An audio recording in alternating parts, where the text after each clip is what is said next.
Hey love, it's Amanda. Welcome back to my YouTube channel. If you're new here, hi, welcome to my channel. My name is Amanda. So today, guys, I'm coming at you with another scary video. We haven't done a video like this in such a long time that I missed doing this. Today, I've got another game for you, known as the Clock and Candles game.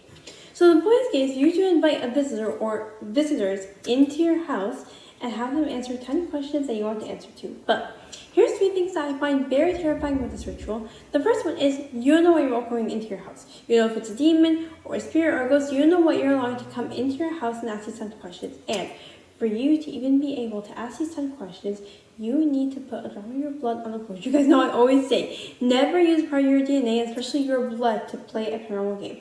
And the last thing is that there's no known or guaranteed way to end this game. So, you open this portal, there's no known way to close that portal again.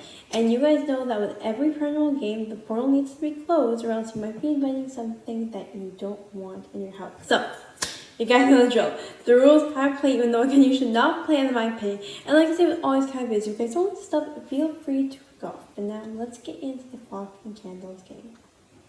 Okay. So again, I got the rules and everything on the website that goes to my machine. So now let's get into it. Okay, the Clock and Candles game.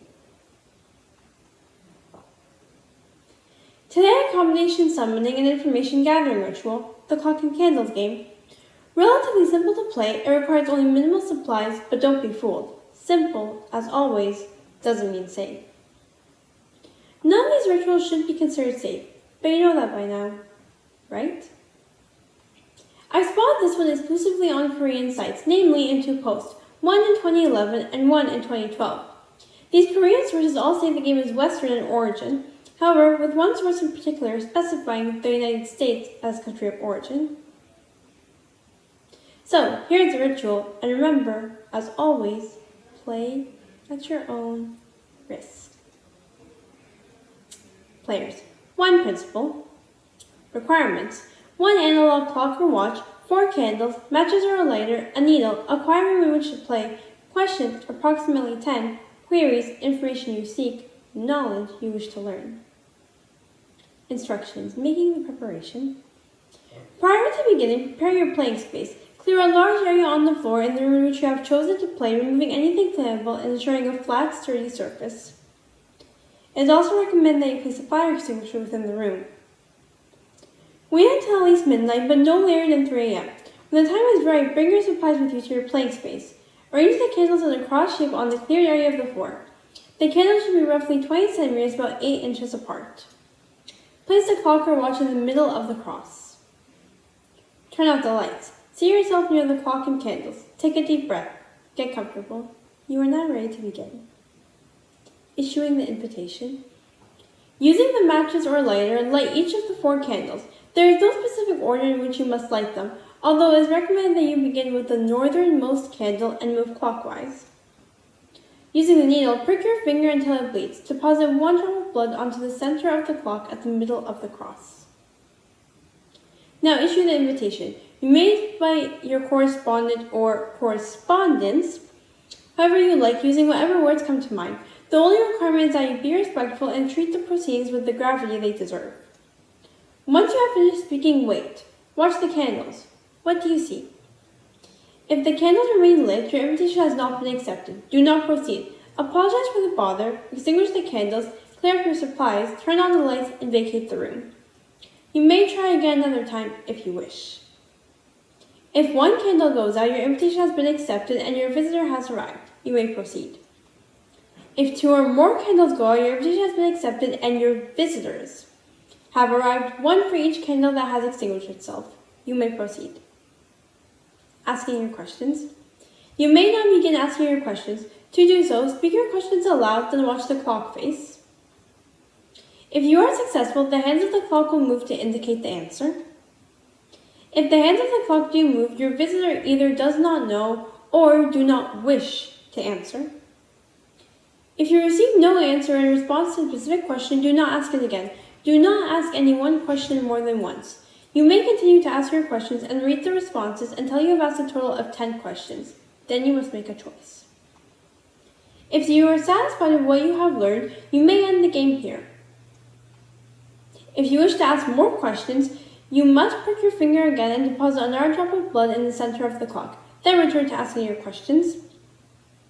Note: if continuing with another drop of blood will cause the game to run longer than 1 hour in total, it is not recommended that you do so. Do not allow the game to exceed 1 hour in length. Ending the game. There is no guaranteed way to end the game.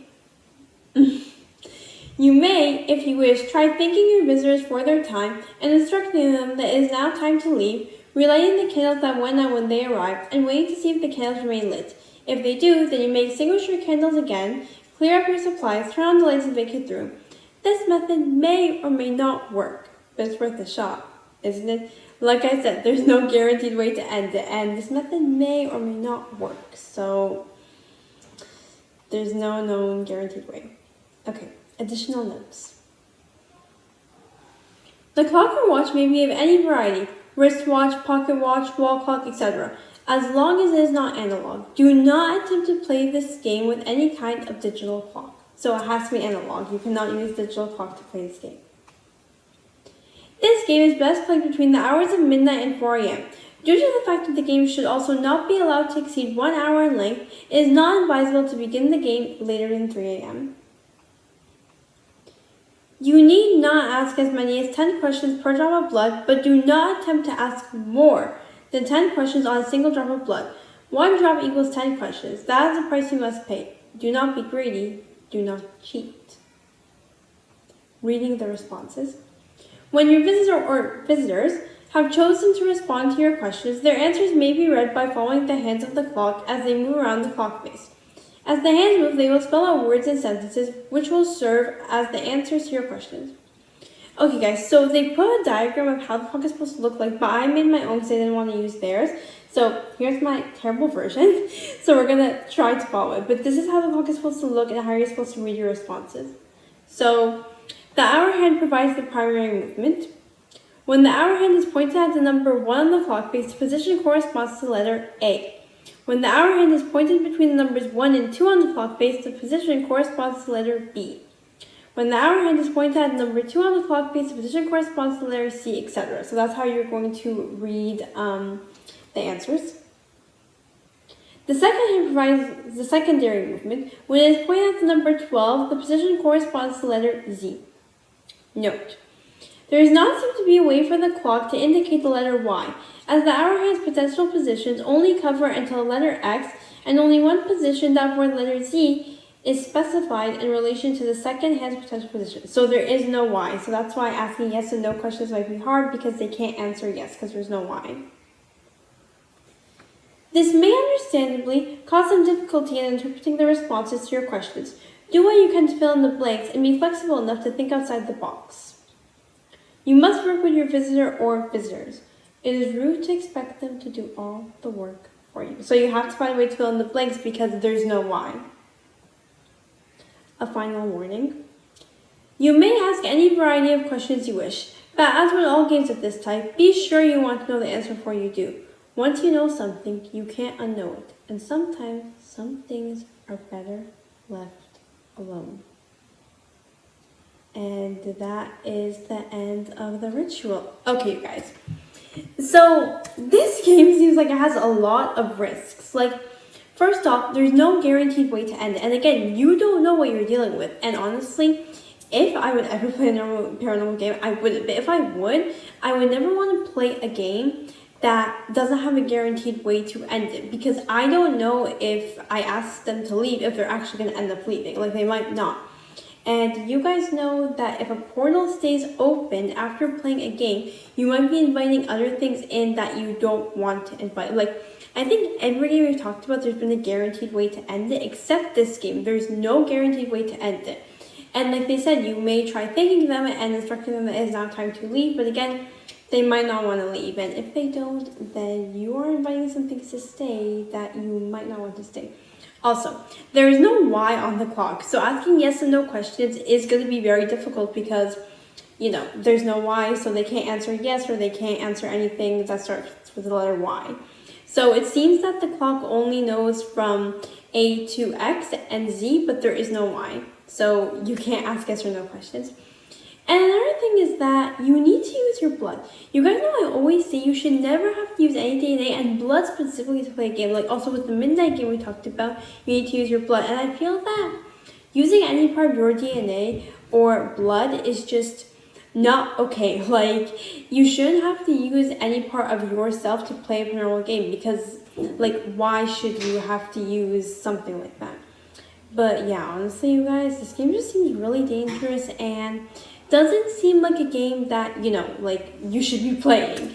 And also, like it said, you might not want to know the answers. Like I know most of us have had times in our life where we really want to know the question, like we so badly want to know the answer to a question. But again, if the answer is not something that you're expecting, then you probably don't want to know. And like trust me, there have been times where I want to know the answer to a question so badly and I never got the answer. But again, if the answer is not what you're hoping for, then you might not want to know it. And like I said, some things are better left alone and some things are better left in the dark. Which let me know down below in the comments if you guys would want to know the answer to any question you have, even if it's not the answer that you're hoping for. But yeah, that's pretty much it for today's game. Honestly, you guys, it feels like there's so many things that can go wrong, especially because, like I said, there's no known guaranteed way to end it. Like, you don't have a specific way to end it. And that's just really, like, putting me on the edge, because you should, like, have a guaranteed way to end the game, and there's no known guaranteed way. And again, your blood, you should never have to use part of your DNA to play any kind of paranormal game, ever. So those are the two things that are really just putting me on the edge. But comment down below and let me know your thoughts. Love you all. I'll see you next video. Bye.